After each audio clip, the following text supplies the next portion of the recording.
कृष्णा नहीं, मैं किसी के खून से अपने हाथ नहीं रंग सकता।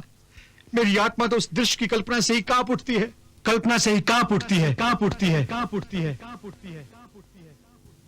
महाराज, अर्जुन की यह दशा देखकर दोनों ओर की सेनाएं आश्चर्यचकित हो गई हैं।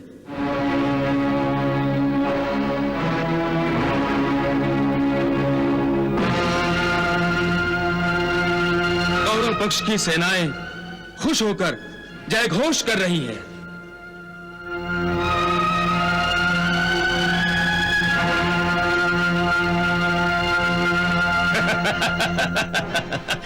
संजय, अर्जुन ही पांडवों का प्रमुख शस्त्र है।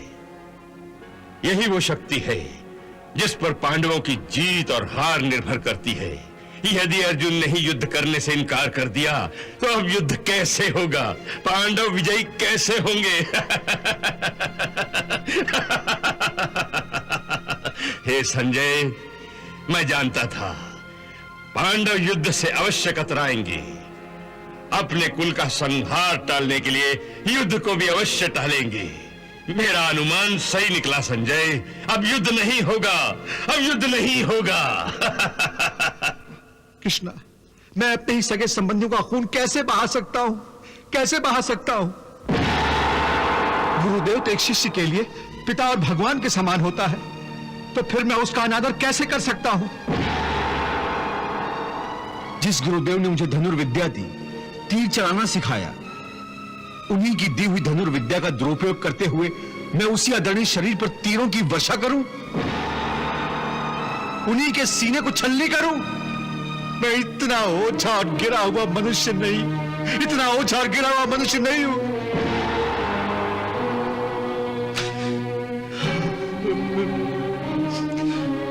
और पितामह, वो तो आदरणीय ही नहीं, पूजनीय भी है। इतने पूजनीय कि जिनके आगे मैं नजर नहीं उठा सकता हूं, उनके विरुद्ध हथियार कैसे उठा सकता हूं? कृष्णा, जब मेरे पैरों ने चलना भी नहीं सीखा था, तब पितामह ही ने मुझे मेरा हाथ थामकर जीवन पथ पर एक एक कदम चलना सिखाया था। जिस पितामह के सीने से मेरे लिए प्रेम और स्नेह की गंगा और जमुना सदा फूटती रही है, उस पितामह के सीने में मैं तलवार भोंकर खून की नदियां कैसे बहा सकता हूं? मैं कोई दैत्य नहीं हूं जो मैं मेरे अपनों के ही रक्त से स्नान करूं। यह मुझसे कदापि नहीं हो सकता, कदापि नहीं। वाह अर्जुन वाह, लगता है उर्वशी के श्राप का प्रभाव तुम पर अब भी शेष है। तुम अब भी नपुंसक की भांति बोल रहे हो। तुम युद्ध भूमि के बीच खड़े होकर जो भाषा बोल रहे हो, वो किसी योद्धा की भाषा नहीं। आज जिन्हें अपना कहते कहते तुम्हारी जिह्वा थकी नहीं, जिनके लिए तुम्हारे मन में प्रेम, स्नेह और आदर की गंगा बह रही है, याद रखो, ये वही लोग हैं जो 13 वर्षों पहले द्यूत सभा में तुम्हारी पत्नी द्रौपदी के निवृत्त होने का तमाशा चुपचाप देखते रहे थे। मेरी लाज को लूटने वाले इन अधर्मियों के साथ न जाने कौन सा धर्म निभा रहे हैं। क्या अपना मुंह सील कर बैठ गए हैं ये? परंतु बाकी सभासदों को क्या हो गया है? पितामह, आप बोलिए।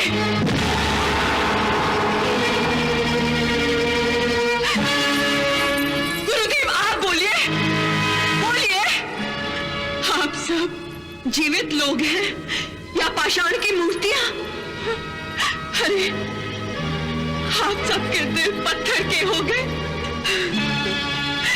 मैं पूछती हूं, इस भरी सभा में गुरु, धर्म गुरु, ज्येष्ठ, कुल ज्येष्ठ, क्या इनमें से किसी एक के शरीर में भी जीवित आत्मा नहीं है जो इस अमानवीय अत्याचार के विरुद्ध दो शब्द ही बोलते?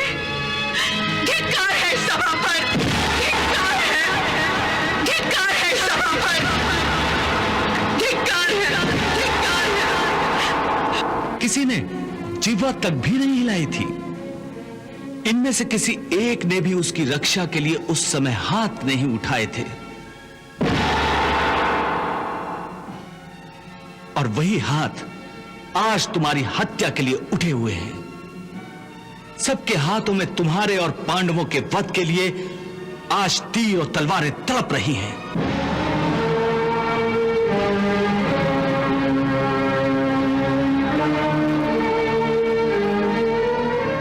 क्या यही तुम्हारे अपने हैं जिनके लिए तुम प्रेम और आदर की भाषा बोल रहे हो? हे अर्जुन, तुम इस समय कोई लगन मंडप में नहीं हो, बल्कि युद्ध भूमि पर खड़े हो। और जिन्हें तुम अपना समझ रहे हो, वो इस युद्ध भूमि में तुम्हारा स्वागत और आदर सत्कार करने नहीं आए हैं। वो सब के सब तुम्हारा और तुम्हारे भाइयों का नाम अपने अस्त्रों पर लिख कर आए हैं। देखो उनकी ओर, इनकी आंखों में तुम पांडवों की मृत्यु का नृत्य देखने की तृष्णा तड़प रही है। और ये तड़प, ये प्यास केवल तुम पांडवों के रक्त से ही बुझेगी। देखो उनके तेवर,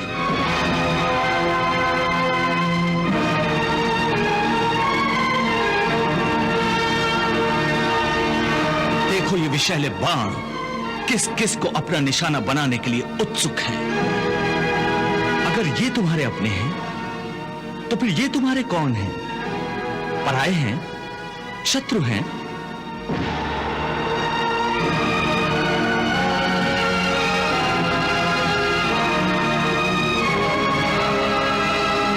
जिन्हें तुम कौरवों के निर्दयी शस्त्रों के हवाले कर देना चाहते हो?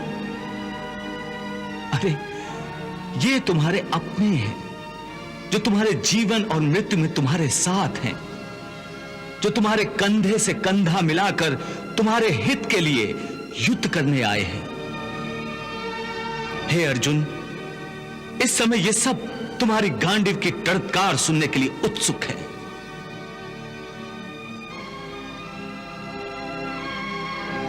हे संजय, क्या अर्जुन युद्ध करने के लिए तैयार हो गया? नहीं महाराज।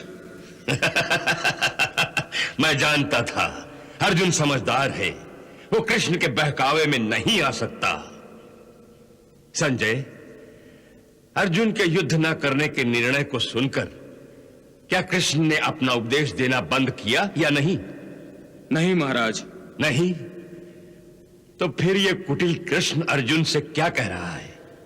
वो कह रहे हैं, हे पार्थ, इस युद्ध भूमि की मध्य रेखा पर खड़े होकर तुम्हारी दृष्टि पर मोह का पर्दा पड़ गया है।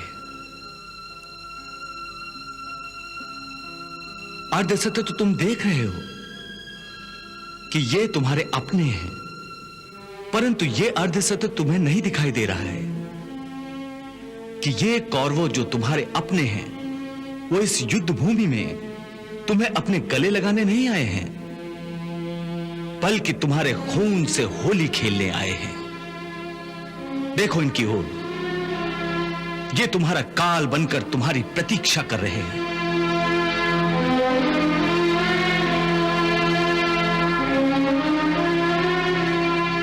ये सब जिन्हें तुम अपना कह रहे हो, ये कौरवों एक बात निश्चित रूप से जानते हैं कि यदि उन्हें इस युद्ध में विजय प्राप्त करनी है, तो उस महापराक्रमी को अपने रास्ते से हटाना होगा जिसका नाम अर्जुन है।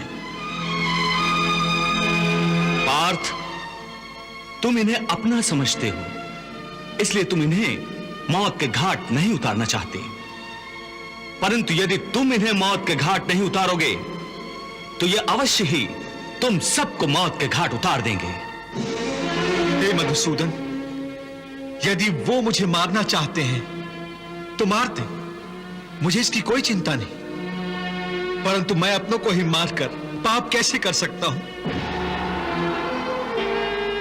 यदि वो लोग लोभ से भ्रष्ट चित्त होकर अपने ही कुल के नाश से होने वाले दोषों और पापों को नहीं देख सकते, तो क्या हुआ? परंतु हम तो इस युद्ध के फल स्वरूप होने वाले विनाश और विनाश से उत्पन्न दोषों को देख सकते हैं, उस पर विचार कर सकते हैं। हे केशव, तुम तो जानते हो कि कुल धर्म नाश होने से सनातन कुल धर्म का नाश हो जाता है, और धर्म के नाश हो जाने से संपूर्ण कुल में पाप उसी प्रकार फैल जाता है जैसे कोई प्राणघातक रोग मनुष्य के शरीर में फैल जाता है। और उस फैले हुए पाप के कारण उस कुल की स्त्रियां दूषित हो जाती हैं, और स्त्रियों के दूषित हो जाने से वर्ण संकर संतानें उत्पन्न होती हैं, और वर्ण संकर के पाप के कारण सारा कुल का कुल नरक का अधिकारी बन जाता है। इतना ही नहीं, उनके पितरों को भी अधोगति प्राप्त होती है। कुलक्षये प्रणश्यन्ति कुलक धर्मा सनातना धर्मे नष्टे कुलम कृतस्सनम अधर्मो अभिभवत्युत। अधर्माभिभवात् कृष्ण प्रदुष्यन्ति कुल स्त्रिय स्त्रीषु दुष्टासु वाषणे चायते वर्ण संकर। ये सब जानते हुए भी मैं युद्ध करूं, ये कैसे हो सकता है? मैं कुल घाती होने का पाप स्वयं अपने हाथों अपने माथे पर कैसे लिखूं?